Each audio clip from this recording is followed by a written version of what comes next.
Welcome to our next tutorial. In this tutorial, we'll discuss how to use build inside Vizmaker upscalers, so you will not have any bad results from Vizmaker, of course.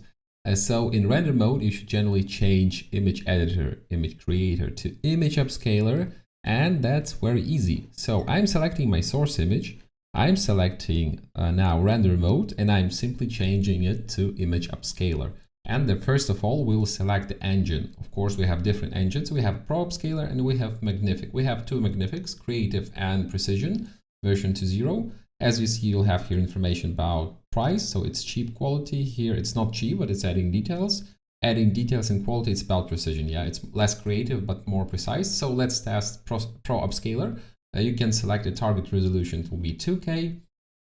It can also be 4K. Or it can be also 6K. Generally, those upscalers are already built in with upscale prompt, so you don't need to prompt too much, or if you wish to test, you can do that. But as for me, there is it's not necessary. And now we'll get our first results, so now we can compare them. We can compare our first result is 2K resolution, and let's compare left click, right click of the mouse, compare A, compare B, upscale, enlarge, and let's check the details. Very, very good. Just check the greenery here. Really, just check how good is that. And I'm really happy with this result. Like, yeah, check those trees, like check this part of the building. We don't know anything about that. I can predict that this is the wood. And after the upscaling, it is a wood. It's a wood or mix of wood with concrete or concrete with orange color. I don't know, but that's exactly what I'm expecting. And here we have some information. Maybe it's concrete, maybe not. And this AI gives us a full understanding that this is a concrete and it's a good texture without any mistakes. So we have the same here with the greenery. Just check greenery before and greenery after. So yeah, it's very, very, very good result. Just check the stone, yeah, before, after. Let's select the highest resolution. So we have here, it's a 3K target. Yeah, it's a 6K target. Let's compare 6K.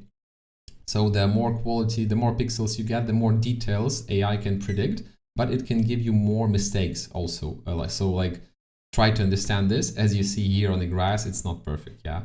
Now we can compare, for example, lower resolution, 2K, with our first source image. As you see, I think on a lower resolution, the grass was better. Like, yeah, it should, when it has no information, it starts hallucinating and starts to predict the result. So this is the idea that not always a big target resolution is the best way for you to select engine selection. That's why I play with different target selections and select the best one. Typically for social media, you know, for websites, you don't need 6K, like 2K, 4K will be enough, really enough. 2K is a very good image quality. So yeah, that's the option number one. The second option we have here Magnific Creative. So what is it doing? It's like one of the best engines for upscaling. Here we have upscale button, just click it. We have here upscale resolution 2K, and we have option optimization. We have here standard, soft, hard portraits, art, illustration, video game, nature, landscape. It's important. Films and photography is very important, and 3D renders. Generally, I'm selecting those three. Films and photography is the best one. They're giving lots of details for me. So I'm selecting it.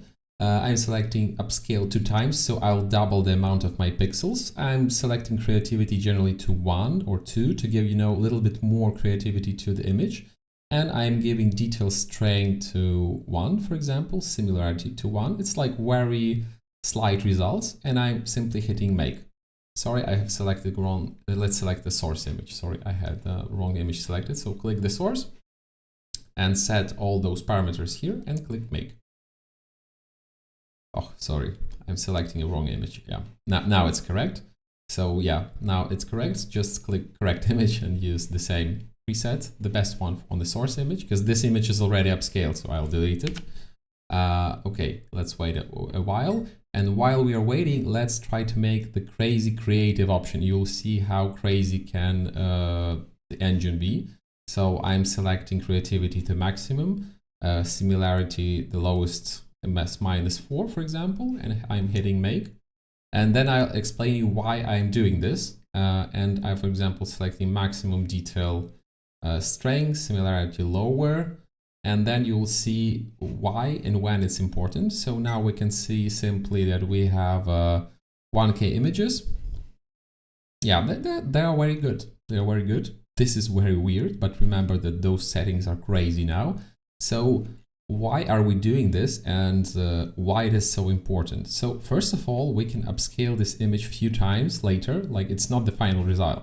It's not the final result. I can change it to 3D render, for example. Select this image, select creativity to 1, detail strength to 1, similarity to 0. Like, don't want to change any similarity, and hit make.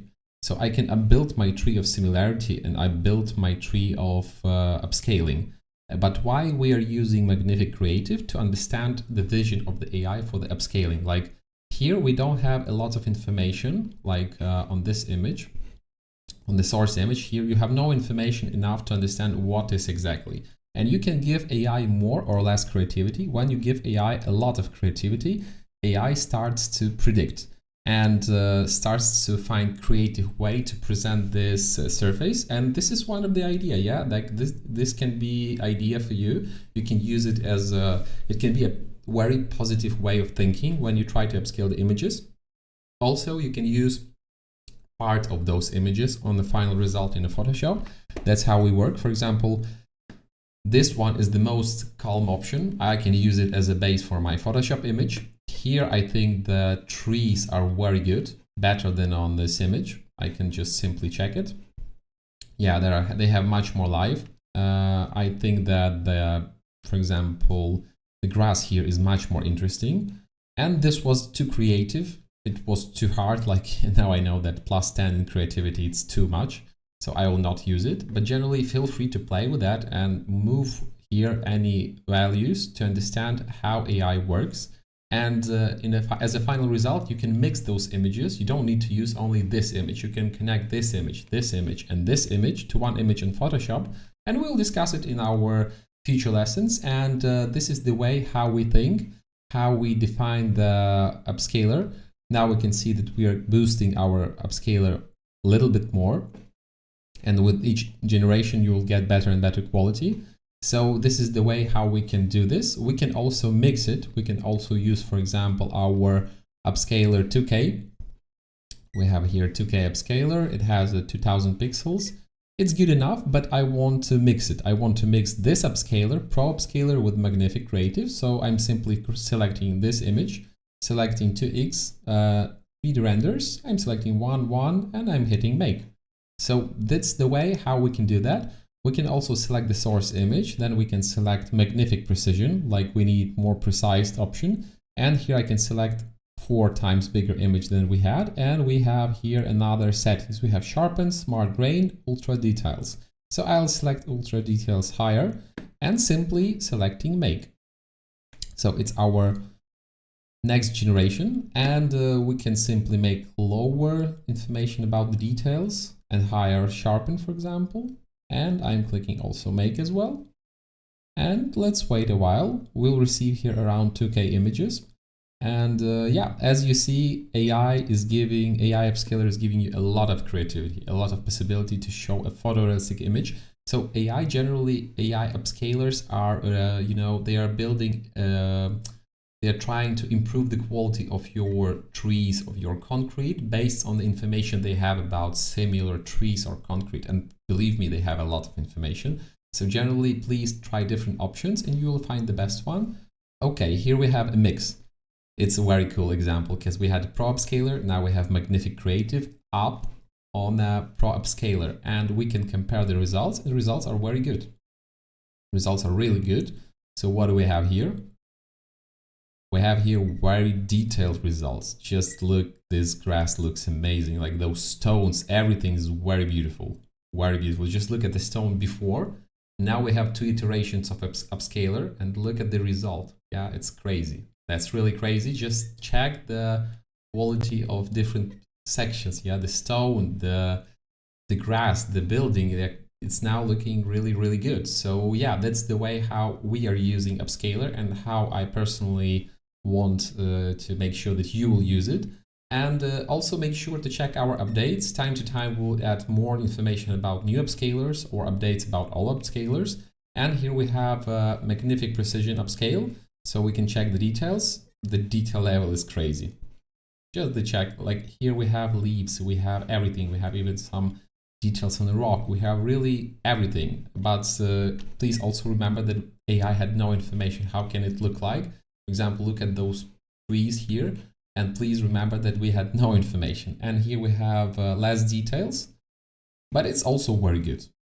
Very, very good. So now you know a little bit more how to use upscalers in Vizmaker, and hope to see your results on Instagram or your private projects. And feel free to tag us on social media and send this tutorial to your friends. See you in the next tutorial and have a nice day. Goodbye.